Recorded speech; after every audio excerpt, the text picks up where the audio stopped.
Art of teaching या चॅनलवरती आपल्या सर्वांचं स्वागत आहे.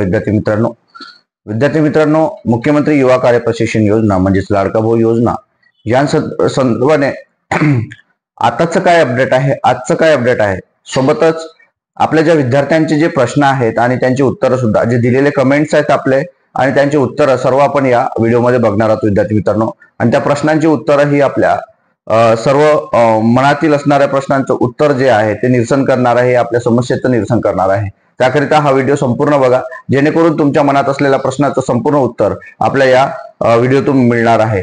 व्हिडिओ स्किप करू नका विद्यार्थी मित्रांनो. आपण माझ्या चॅनलला पहिल्यांदा आले असाल तर माझ्या चॅनलला सबस्क्राईब करा, जेणेकरून येणारे जे अपडेट असेल ते अपडेट आपल्या चॅनलला मिळत राहील. विद्यार्थी मित्रांनो, आपल्याला माहिती आहे की शासनाने जो जी.आर. काढलेला आहे तो जी.आर. आहे 5 महिने वाढीचा जी.आर. आहे. पूर्वीचे 5-6 महिने आणि 5 महिने 11 महिने आपण त्या ठिकाणी प्रशिक्षणार्थी म्हणून काम करणार आहोत. नंतर प्रश्न आहेत विद्यार्थ्यांचे की माझं एज पार झालेलं आहे, 35 कंप्लीट झालेला आहे आणि आता 5 महिने समोर घेणार आहेत का, मध्येच कुठेतरी माझं एज पार होत आहे, त्यानंतर मला काढून घेतलं जाणार आहे का, प्रतिज्ञापत्र कसं द्यायचं आहे, कधी द्यायचं आहे, आस्थापनेकडे आपल्याला जायचं आहे की ते आपल्याला फोन करणार आहेत, असे खूप सारे जे प्रश्न आहेत ते आपल्या सर्व विद्यार्थ्यांचे प्रश्न आहेत. दुसरा मुद्दा आहे आपल्याला रोजगार वाढीचा. आंदोलनाला जायचं की नाही जायचं, नंतर आपण त्यात सहभागी व्हायचं की नाही व्हायचं, ह्या सर्व बाबी आहेत, ह्या महत्वाच्या बाबी आहेत. गेल्या 3 तारखेपासून आंदोलन सुरू आहे, त्याची पुढची बाजू काय असणार आहे, पुढची भूमिका काय असणार आहे, या सर्व बाबीचं उत्तर आपण इथं बघणार आहोत विद्यार्थी मित्रांनो. मुद्दा एक, विद्यार्थी मित्रांनो, आपल्याला माहिती आहे की गेल्या 3 तारखेपासून हा आंदोलन सुरू आहे आणि या आंदोलनामध्ये कित्येक विद्यार्थी सहभागी झालेले आहेत. परंतु गेल्या 10-15 दिवसापासून सुरू असलेलं हे आंदोलन, 12-13 दिवसापासून असलेलं आंदोलन, आणि त्या आंदोलनामध्ये किती विद्यार्थी सहभागी आहेत तर आपल्याला माहिती आहे. आपण डेली लाईव्ह बघत असता, आपण आपल्या ग्रुपला त्याचे फोटोज बघत असता आणि त्यात युट्यूबच्या माध्यमातून सुद्धा जे आमदार किंवा जे विरोधक आमदार, म्हणजे शासनाच्या विरोधक आमदार असणारे जे आहेत ते येऊन त्या ठिकाणी भेटत दिलेले आहे. कालच आपले विरोधी पक्षनेते जे आजी होते, आपले वडेट्टीवार साहेब, ते सुद्धा बोलले आणि या जुमला सरकारला आपल्याला धडा शिकवावा लागेल, याशिवाय आपल्याला पर्याय नाही. आणि निवडणुकीच्या तोंडावरती येऊन कोणीही या योजनेची मागणी केलेली नव्हती. एक लाडकी बहीण योजना आणि दुसरी लाडका भाऊ योजना, तरी सुद्धा शासनाने स्वतःच्या फायद्यासाठी ह्या योजना सुरू केल्या आणि आता शासनाची अक्कल ठिकाणावर आली. त्यानंतर त्यांना समजलं की यासारखी जे आता युवा कार्य प्रशिक्षणासारखे जे प्रॉब्लेम्स निर्माण होत आहेत, समस्या निर्माण होत आहे, आणि याला दोषी कोण जर असेल तर महायुतीचे सरकार आहे. मग याकरिता आता बालाजी चाकूरकर सर असेल, अनुप कुमार सर असेल आणि राघवेंद्र राठोड सर असेल, त्यांचं नेतृत्व समोर उभं राहून आता शासनाला सडोकी पडोस करण्यासाठी आपल्याला 16 तारखेला आंदोलन उभारलेलं आहे आणि या आंदोलनामध्ये विद्यार्थी मित्रांनो सहभागी व्हायचा आहे. त्याच्या मागचं कारण असं की प्रशिक्षणार्थींनी समस्या आपली असल्यामुळे रोजगार हा कायम शासनाने देण्यात यावा, शासनाकडून देण्यात यावा, प्रशिक्षण नाही असं आपली मागणी आहे. नंतर पगाराची मागणी, आपली मानधन वाढवण्यात यावं, ही सुद्धा मागणी आहे. 10% जागा राखीव सेवेत असाव्या प्रशिक्षणार्थी, हे सुद्धा आपली मागणी आहे. हे आपल्या मागण्या आहे.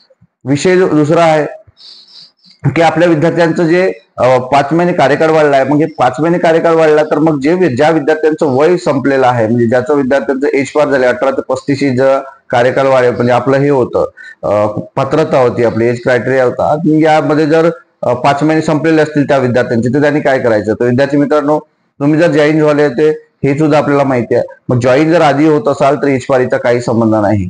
तुम्ही जॉईन आधी झालेले आहेत म्हणजे तुम्ही समोर राहणार आहात, हे लक्षात घ्यायचं आहे. जे नवीन जे पोरं असतील, एच पार जर झाले असतील तर त्यांना त्या ठिकाणी नियुक्ती मिळणार नाही, नवीन जे असतील ते. पण आधीच जर आपण त्या एच पारच्या आधी जर होते त्या ठिकाणी जॉईन, तर म्हणजे आता जर तुमचा एच पार झाला असेल तर तुम्ही त्या ठिकाणी कंटिन्यू राहणार आहे. तसं आपण शासनाची पाठपुरावा आपल्याला करता येणार आहे. विषय दुसरा की प्रतिज्ञापत्र आपल्याला स्वतःला लिहून द्यायचं आहे. त्याच्या मागचं कारण, आधी प्रतिज्ञापत्र लिहून दिलं जात नव्हतं, आता प्रतिज्ञापत्र आपल्याला लिहून द्यायचं आहे. कारण आपल्याला माहिती आहे शासनाच्या अंगावर आलेलं आहे, त्याच्यामुळे प्रतिज्ञापत्र ते स्वतः लिहून घेणार आहे.